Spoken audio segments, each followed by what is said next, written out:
Hello students, welcome to the module 15th of this course.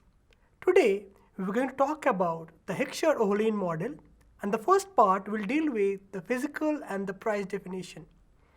Now, in the previous modules we studied about how trade occurs between countries due to some kind of comparative advantages.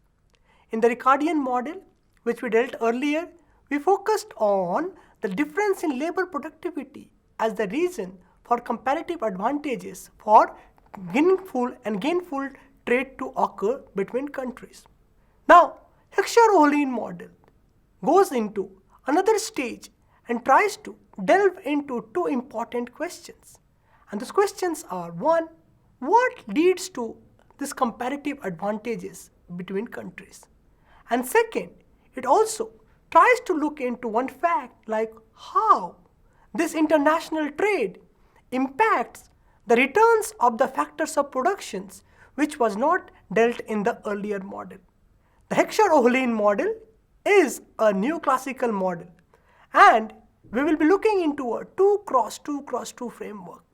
Here, it is a development over the Ricardian trade model as such that the Ricardian trade model considered only one factor of production, that is labor. Here, we will be talking about the fact that trade between nations can occur due to difference in endowment of the factors of production in the country.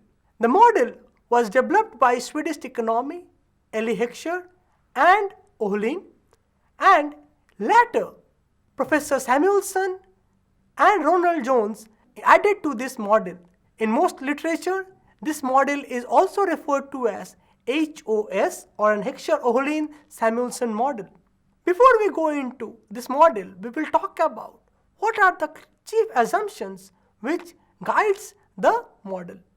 The first important assumption is it's a 2x2x2 model. That is, it deals with two countries which produces two goods, say X and Y, with the help of two factors of production, that is labor and capital.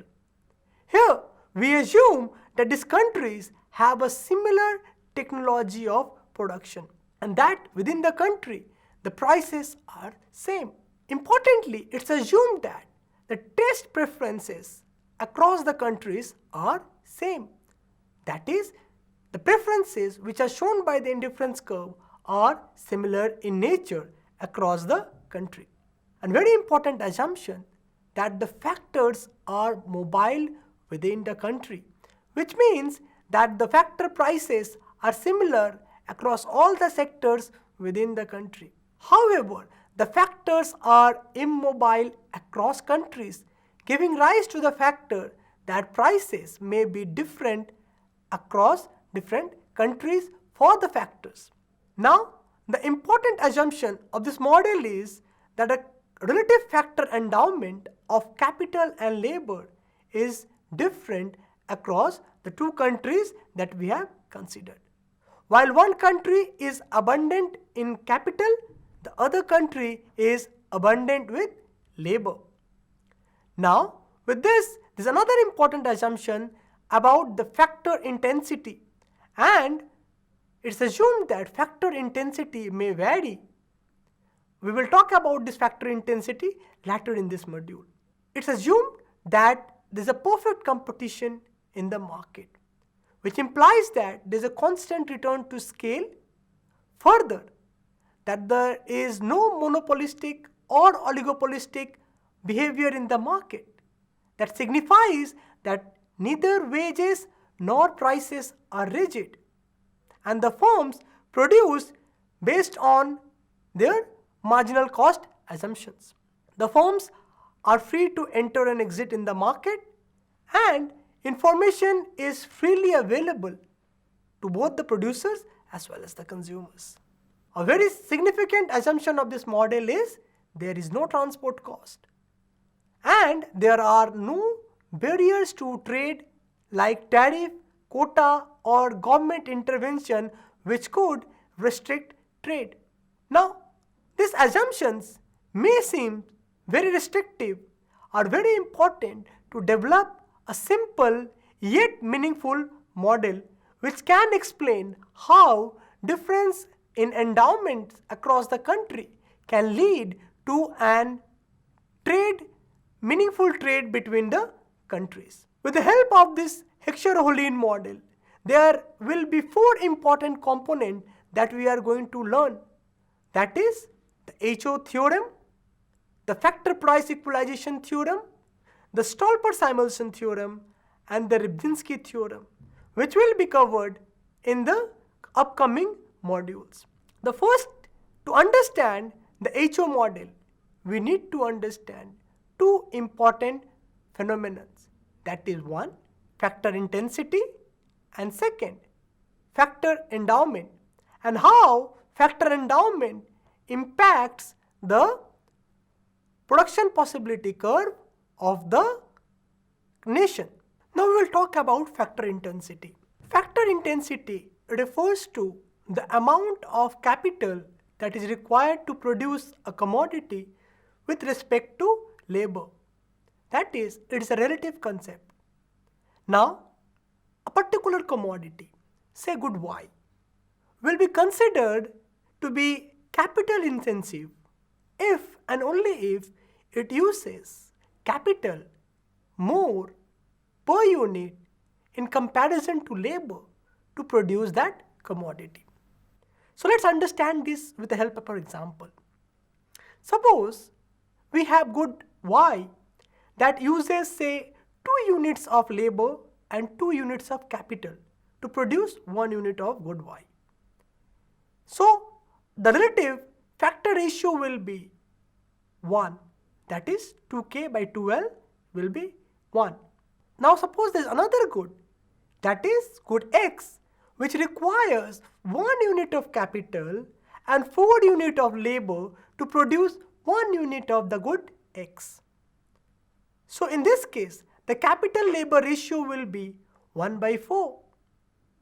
That is, this product uses more labor per unit than capital. Good Y will then be called a capital intensive good and good X will be called a labor intensive good. Mind you, here we are not concerned about the absolute amount of labor and capital used, rather the relative relation between the labor and capital.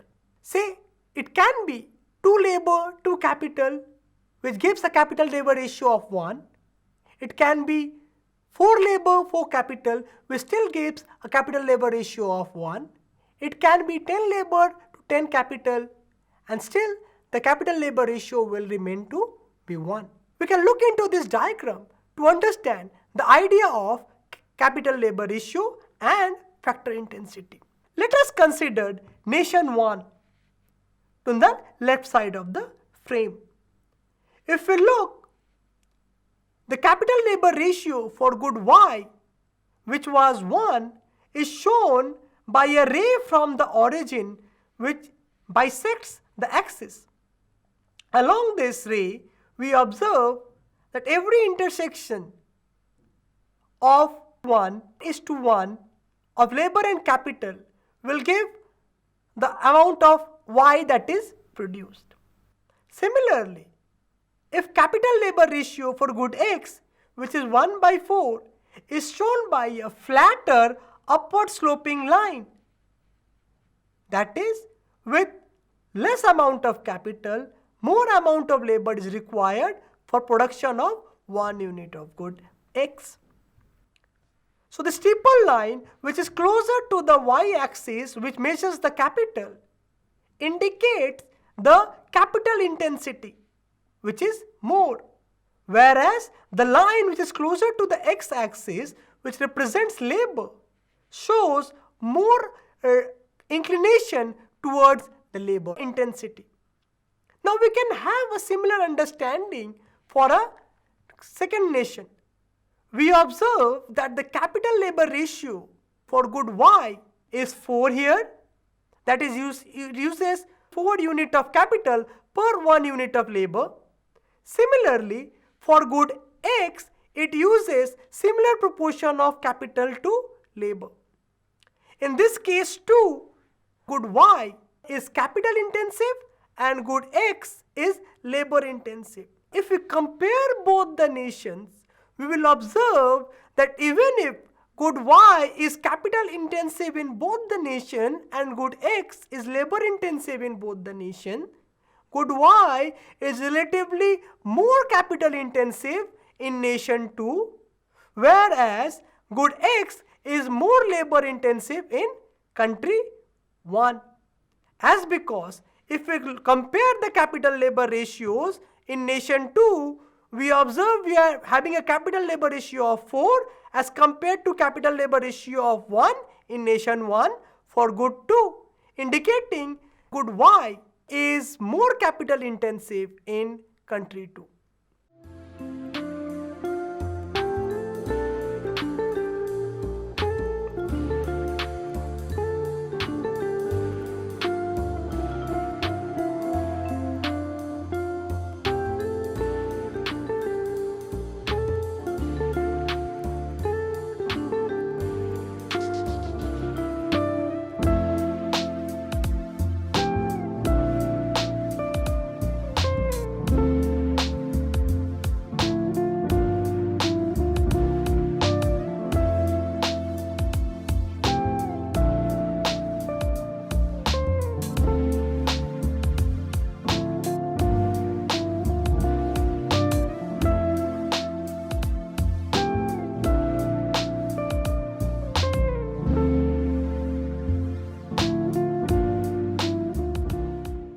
Now, with this understanding of this factor intensity, we need to understand another part, that is the concept of factor abundance. To understand this concept of factor abundance, we will consider two definitions. One is the physical definition and the second one will be the price definition. The physical definition says that a country will be considered to be abundant in a particular factor, say capital, in comparison to other country, if and only if the ratio of capital to labor in country 1, for example, would be greater than the ratio of capital to labor in country 2. In our example, we have considered country 2 to be capital intensive and as well as capital abundant country. A capital abundant country is one where K by L ratio for country 2 will be greater than K by L ratio in country 1. In case of price definition, this story is bit different. We will understand this as follows. A country will be considered to be abundance in a particular factor if the relative price of that factor is less in that country compared to the other country. For example, country 2 will be called a capital intensive country if the ratio of rental to wage in country 2 is less than ratio of rental to wage in country 1. Note, it is considered to be abundance in a particular factor if the return of the factor is lower compared to the other factor. And this understanding is at pre-trade or at the autarky level.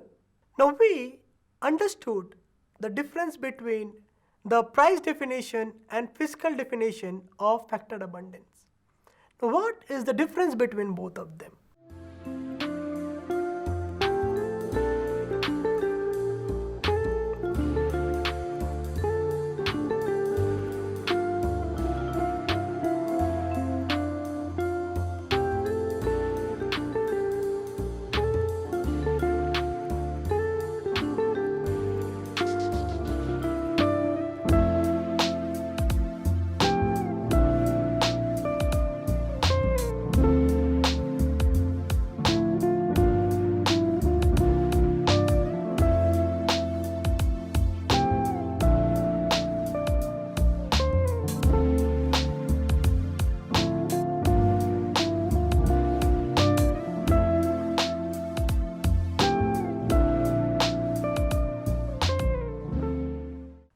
definition of factor abundance in terms of physical unit focused mostly on the supply of the factor. While considering the capital to labor ratio of availability of resources, we did not look into the demand side of the factors. But the price definition looked into the returns of those factors, that is, the rental to wage ratios. This is decided by the market forces, by the interaction of both demand and supply. Hence, the price definition takes into account the demand and the supply factors and thus looks more enriching definition for abundance of factor than the physical definition. Mind you, the demand for a factor of production is not for its own self but is a derived demand. As you can recall, derived demand refers to the demand of the factor not for itself but for the sake of the goods and services it produces. If the demand of the good produced by that particular factor rises, the demand of the factor will automatically rise and vice versa. So, the price definition looks into how the factor of the production is demanded via the demand of the goods and services. Thus, it looks into the derived demand. In this particular model, we have assumed the taste and preferences to be similar across the nations, and the definition of factor abundance given by physical definition and the price definition would give a more or less a similar conclusion. However, this may not be the case at all time. Let us consider a particular situation. Say, in country 1, where we have a labor intensive product that is sold. Now, we have good X as a labor intensive good. For some reason, if the demand of good X is significantly higher in country 1, then the prices of labor, which is denoted by wage, will automatically shoot up. That is, even if country 1 is a labor endowed country, a high demand of labor will lead to a higher wage. And in that case, the physical definition and the price definition may give different result. In our example, we have seen for the case of country 2, where it's a capital abundant country, but this will also mean, according to price definition, that wage to rental ratio would be higher. But if the demand of capital is high in this country due to high demand of capital intensive good, that is good Y, we will have a higher wage to rental ratio in country 1 to country 2. Mind you, if such situation occurs, we should always take into account the price definition of factor abundance, as it clearly takes into account both the demand and supply of the particular factor. Now, after understanding the idea of factor abundance, we should now understand how this factor abundance would impact the production possibility curve. If you can recall, the production possibility curve, also known as production possibility frontier or PPC and PPF, are basically the various combination of two commodities that a country can produce given the resources and technology available. Now note, in our case, country 2 is a capital abundant country and good Y is a capital intensive good. If so, country 2 will be able to produce more of good Y vis-a-vis country 1.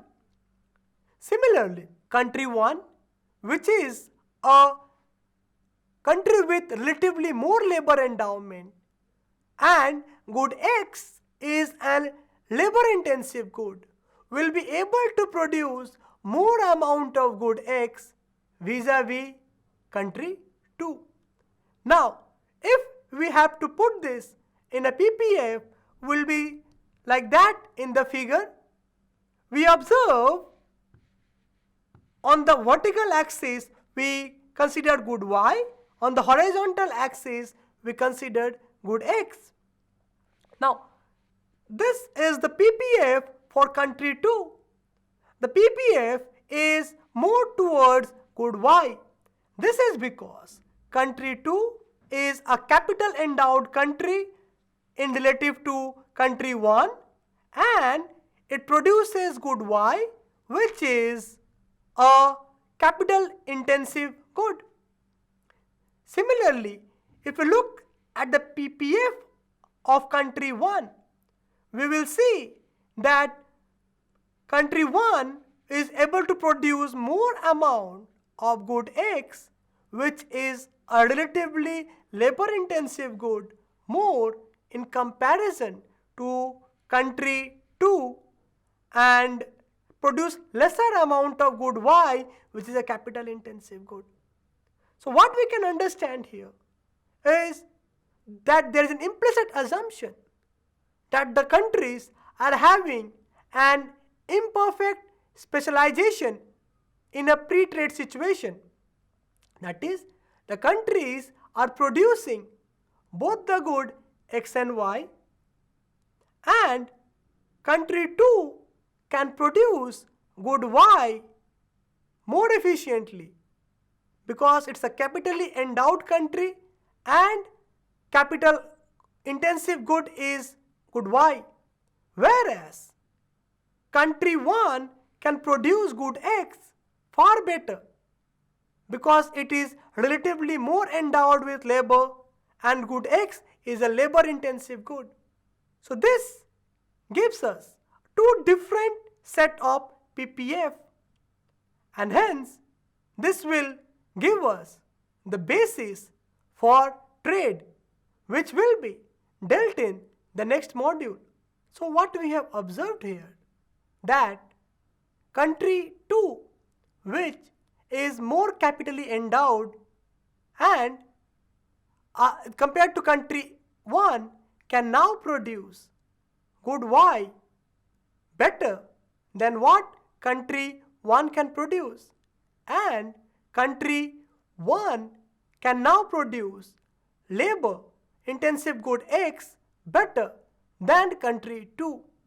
Note, the PPF are different for both these countries, which indicates a difference in factor endowment, which can now be a basis of trade, as the equilibrium in a pre-trade situations will be different, and with opening up trade, these countries can have a meaningful exchange, which will be dealt in the next module.